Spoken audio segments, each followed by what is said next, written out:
Hello viewers, எல்லாருக்கும் வணக்கம். நம்ம இந்த வீடியோவில் 15th ஜூலை 2024 மார்க்கெட் அப்டேட்டை பார்க்கலாம். அப்புறம் ஸ்டாக்ஸில் எதெல்லாம் டாப் கெய்னர்ஸ், எதெல்லாம் டாப் லூசர்ஸ், எஃப்ஐஸ் டேஸ் இவங்கெல்லாம் வந்து எவ்வளோ க்ரோர்ஸ்க்கு ஸ்டாக்ஸை பை அண்ட் செல் பண்ணியிருக்கிறாங்க, யூஎஸ் மார்க்கெட் இதுக்காக ரேலி ஆச்சுது, கிரிப்டோ இதுக்காக ரேலி ஆச்சுது, இந்த எல்லா டீட்டெயில்ஸும் நம்ம இந்த வீடியோவில் பார்க்கலாம். ஃபஸ்ட் வந்து மார்க்கெட் அப்டேட்டை பார்த்துடலாம். நிஃப்டி பார்த்திங்கன்னா ஒரு 84 பாயிண்ட் வந்து ரேலி ஆகிருந்துச்சு. ஸோ ஹோல் மார்க்கெட்டுமே வந்து ஒரு கரெக்ஷன் வரும் அப்படின்னு எக்ஸ்பெக்ட் பண்ணிகிட்ருக்குது. பட்டு நிஃப்டி பார்த்திங்கன்னா எஃப்ஐஸோட கண்டினியூஸ் பைனால் இது வந்து ஆல் டைமில் ஹையில் இருந்தப்போ கூட அது பாட்டுக்கு ரேலி ஆகிட்டே தான் இருக்குது. ஸோ இப்போதைக்கு ஒரு கரெக்ஷன் வந்துச்சுன்னா அது ரொம்பவே ஹர்ட் பண்ணுறதுக்கான வாய்ப்புகள் வந்து நிறையவே இருக்குது. எஃப்ஐஸோட பை வந்து எவ்வளோ நாளைக்கு போகும் அப்படிங்கிறது நமக்கு ஒரு தெளிவான பிக்சர் இல்லாததுனால மார்க்கெட் வந்து கொஞ்சமாக பயத்திலே தான் ரேலி ஆகிட்டு இருக்குது. அப்புறம் ரெசிஸ்டன்ஸு சப்போர்ட் எல்லாமே பார்த்திங்கன்னா வெள்ளிக்கிழமை சொன்ன அதே ரேஞ்சில் தான் இருக்குது. அதில் எந்த பெரிய மாற்றமும் இப்போதைக்கு இல்லை. அப்புறம் ஸ்டாக்ஸில் பார்த்தோம் அப்படின்னா டாப் கெய்னர்ஸில் ஓஎன்ஜிசி 15 பாயிண்ட் ரேலி ஆகி ஃபஸ்ட்டு இருக்குது. ஓஎன்ஜிசி வந்து 52க்கு ஹையில் இருக்குது இப்போதைக்கு. ரீசெண்டாக வந்து நிறையா ப்ரோக்கர்ஸ் வந்து இவங்களுக்கு பைக்கால் கொடுத்துருந்தாங்க ஓஎன்ஜிசிக்கு. அதோட இம்பேக்டில் வந்து அது இன்னுமே ரேலி ஆகிட்டு இருக்குது. அப்புறம் எஸ்பிஐ லைஃப் இன்சூரன்ஸை பார்த்திங்கன்னா ஒரு 50 பாயிண்ட் வந்து ரேலி ஆகிருக்குது.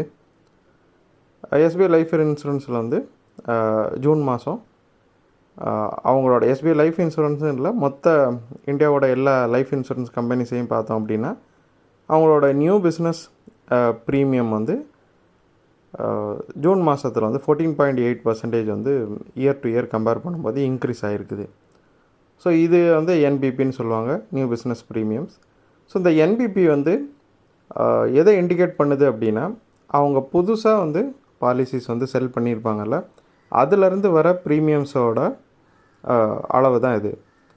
ஸோ இது எதை இண்டிகேட் பண்ணோன்னா நிறையா அவங்க வந்து புது பாலிசிஸை செல் பண்ணியிருக்காங்க, அதிலேருந்து ப்ரீமியம்ஸ் வந்து ப்ராப்பராக வந்திருக்குது அப்படிங்கிறத பற்றின ஒரு மெஷர்மெண்ட்டு தான் இது. ஸோ இது வந்து ரொம்பவே நல்லா இருக்கிறதுனால இந்தியன் லைஃப் இன்சூரன்ஸ் கம்பெனிஸ் வந்து ஓரளவு நல்லா பெர்ஃபார்ம் பண்ணிகிட்ருக்குது அப்படிங்கிறத தான் காட்டுது. ஸோ அதனால் எஸ்பிஐ லைஃப் இன்சூரன்ஸும் நல்லா ரேலி ஆகிருக்குது. அப்புறம் டாப் கெய்னர்ஸில் தேர்டு பார்த்திங்கன்னா ஸ்ரீராம் ஃபினான்ஸ் இருக்குது. அது ஒரு 87 பாயிண்ட் வந்து ரேலி ஆகிருக்குது.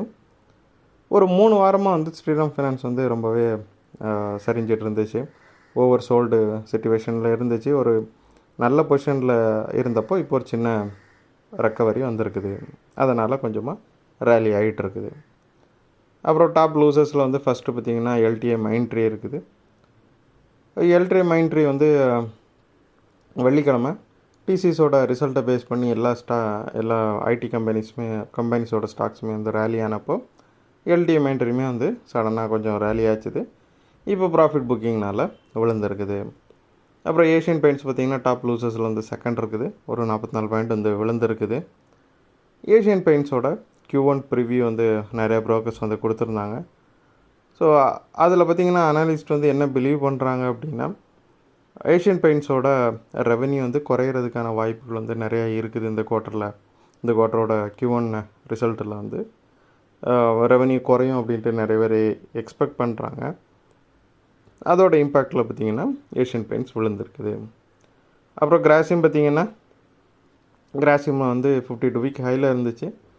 அதில் ப்ராஃபிட் புக்கிங் நடந்ததுனால டாப் லூசஸில் அது தேர்ட் இருக்குது. அப்புறம் எஃப்ஐஸ் பார்த்திங்கன்னா ஃபஸ்ட்டே சொன்ன மாதிரி எஃப்ஐஸ் வந்து ரொம்பவே புல்லிஷாக இருக்கிறாங்க. 2684 crore வந்து பை பண்ணியிருக்கிறாங்க. ரெண்டாவது கண்டினியூஸ் டேவாக பை பண்ணுறாங்க. ரீசெண்டாக ஒரு 4 நாள் வந்து அவங்க பெரிய பை எதுவும் பண்ணாத சமயத்தில் வெள்ளிக்கிழமையும் திங்கட்கிழமையும் வந்து அவங்க நல்லா பை பண்ணியிருக்கிறாங்க. இதுதான் வந்து மார்க்கெட்டு ஓரளவு ரேலியானதுக்கு முக்கியமான காரணமாக அமைஞ்சுது. அப்புறம் டிஎஸை பார்த்தோம் அப்படின்னா அவங்க ரெண்டாவது கண்டினியூஸ் டேவாக செல் பண்ணுறாங்க. ஒரு 332 கோடி அளவுக்கு வந்து அவங்க ஸ்டாக்ஸை செல் பண்ணியிருக்கிறாங்க. அப்புறம் யூஎஸ் மார்க்கெட்டை பார்த்தோம் அப்படின்னா டவ் வந்து ஒரு 210 பாயிண்ட் வந்து ரேலி ஆச்சுது. S&P 500 ஒரு 15 பாயிண்ட் வந்து ரேலி ஆகிருந்துச்சு. நாஸ்டாக் வந்து ஒரு 74 பாயிண்ட் ரேலி ஆகிருந்துச்சு. ஸோ நான் வந்து ப்ரீவியஸ் வீடியோவிலே சொன்ன மாதிரி ட்ரம்ப் மேலே வந்து ஒரு அசாசினேஷன் அட்டெம்ப்ட் வந்து நடந்துச்சு. ஸோ அதோட இம்பேக்டில் மார்க்கெட் என்ன பிலீவ் பண்ணுதுன்னா, ஸோ அவர் மேலே இந்த மாதிரி ஒரு அட்டெம்ப்ட்டு நடந்ததுனால அவர் வந்து இந்த எலெக்ஷனில் வின் பண்ணுறதுக்கான வாய்ப்புகள் வந்து நிறையவே இருக்குது அப்படின்ட்டு வந்து மார்க்கெட்டு ரொம்பவே தீர்க்கமாக நம்புது. அவர் வந்து செகண்ட் டேர்ம் வந்து ட்ரம்ப் வந்து மறுபடியும் பிரசிடெண்ட் ஆகிறதுக்கான வாய்ப்புகள் அதிகமாக இருக்குதுன்னு மார்க்கெட்டை நம்புறதுனால நல்லாவே ரேலி ஆகிட்டு இருக்குது மார்க்கெட்டு. அப்புறம் பிட்காயின் பார்த்திங்கன்னா 63,780 ட்ரேட் ஆகிட்டு இருந்துச்சு. ஏறக்குறைய ஒரு 3000 பாயிண்ட்டுக்கிட்ட ரேலி ஆகிருந்துச்சு. அதுக்கு ரீசன் என்னன்னு பார்த்தோம் அப்படின்னா, ETF ரிப்போர்ட்ஸ் வந்து இருந்துச்சு ஜூன் மாதத்தோடது. ஸோ அதில் பார்த்திங்கன்னா லாஸ்ட்டு 1 வீக்கில் ஏறக்குறைய வந்து $1 பில்லியன் அளவுக்கு வந்து ஸ்பாட் பிட்காயின் ETFல வந்து இன்ஃப்ளோ கேஷ் வந்துருக்குது. ஸோ அதோட அந்த ரிப்போர்ட்டோட தாக்கத்தினால பார்த்திங்கன்னா பிட்காயின் நல்லாவே ரேலி ஆகிருக்குது. ஸோ இந்த வீடியோவில் நான் உங்களுக்கு கொடுத்த இன்ஃபர்மேஷன்ஸ் எல்லாம் கண்டிப்பாக ஹெல்ப்ஃபுல்லாக இருந்திருக்கும் நான் நம்புகிறேன். இது உங்களோட ஃப்யூச்சர் ட்ரேடிங் செஷனுக்கு கண்டிப்பாக ஹெல்ப் பண்ணும். இந்த வீடியோ உங்களுக்கு பிடிச்சிருந்துச்சின்னா லைக் பண்ணுங்கள், ஷேர் பண்ணுங்கள், மறக்காமல் சேனலுக்கு சப்ஸ்கிரைப் பண்ணுங்கள். அப்படியே இந்த பெல் ஐக்கனை கிளிக் பண்ணிங்கன்னா டெய்லி அப்டேட்ஸ் தவறாமல் கிடைக்கும். தேங்க்ஸ் ஃபார் வாட்சிங். Keep supporting. தேங்க்யூ.